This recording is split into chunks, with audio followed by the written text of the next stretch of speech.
Hello, this is Peacecraft with another edition of the Brawl Beatdown, this time featuring Teysa Karlov, or the only thing I like more than sacrifice outlets is when they trigger twice and also drain my opponent, and I like tax effects. Let's talk about Teysa. Teysa is a 4-cost legendary creature, human advisor, with ability text that reads following. If a creature dying causes a triggered ability of a permanent you control to trigger, that ability triggers an additional time. Creature tokens you control have Vigilance and Lifelink. Deck Overview, Themes and Playstyle. This deck attacks on a few different angles, from token generation, aristocrat effects, tax effects, and even one of our larger win cons such as Bolas Citadel, and the synergies continue throughout. Having a Dreadhorde Invasion and a Divine Visitation on the board at the same time grants you a 4/4 angel with flying, lifelink, and vigilance every single turn. This is something that your opponents will not be able to ignore, or their life total will be rapidly reduced to 0. Area will allow you to sacrifice your black permanents for card draw and an additional 1-to-1 life loss to life gain ratio. And with the amount of tokens you're making, Bolas' Citadel should allow you to win the game in one shot towards the mid and late game. For your first synergy, let's talk about your tokens package.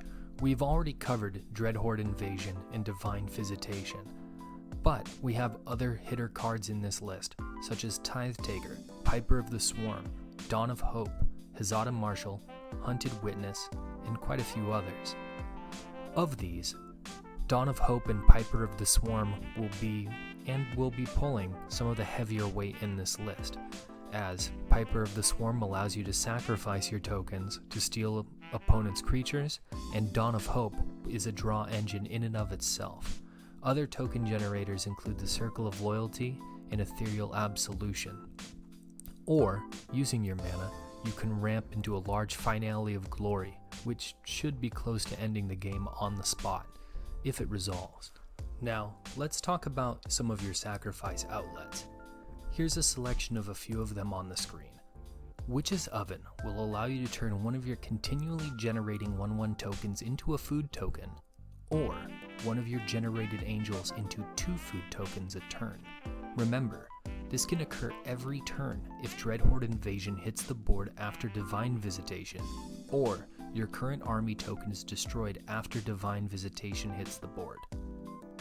Priest of Forgotten Gods will allow you to sack any 2 tokens to drain your opponent of 2 life, have them sacrifice a creature, draw you a card, and gain you 2 black mana.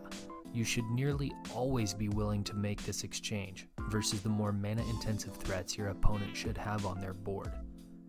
Rankle, Master of Pranks abilities are modal, but the third always becomes an enticing option once you have a small token army on the field. Again, I will take a 1/1 soldier token for a 4/4 questing beast sacrifice at any time. The second ability is similar, that with this deck you should always be willing to spend the 1 life to draw a card. God Eternal Bontu allows you to sweep a board of tokens in exchange for a full hand size, while at the same time presenting a highly resilient threat that can end a game on its own. Now, let's talk taxes. We are the Orzhov after all. Smothering Tithe presents your opponent with a choice.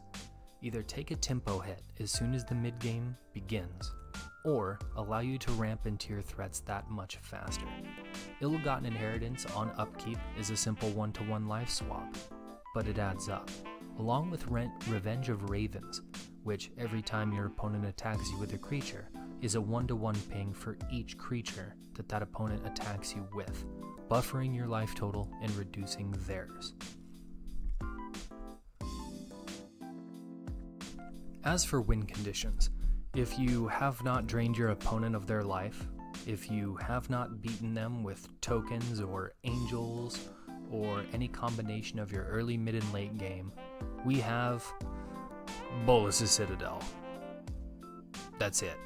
There's no super complex argument here, there's no convincing. It hits the board, you sweep your board, and the opponent goes immediately to the "you lose" screen. I mean, that's it. I don't even know I'm wasting that much more time on this. Maybe I'm secretly padding my YouTube views.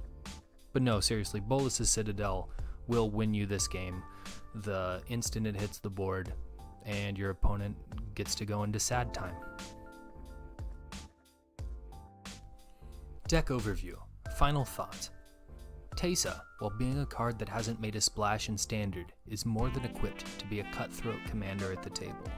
The mana base is very easy to work with, your bombs are big, and the threats you present are flexible and varied, with player choice and synergy throughout.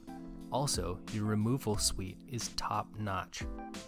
For those dedicated Aristocrats players or those who like sacrifice engine decks, this could be the commander in deck for you.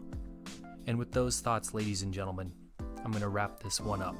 This has been the Brawl Beatdown, and I am Peacecraft, and I thank you very much for your views and your time. And if you believe this was valuable to you, go ahead and click like and subscribe. See you later.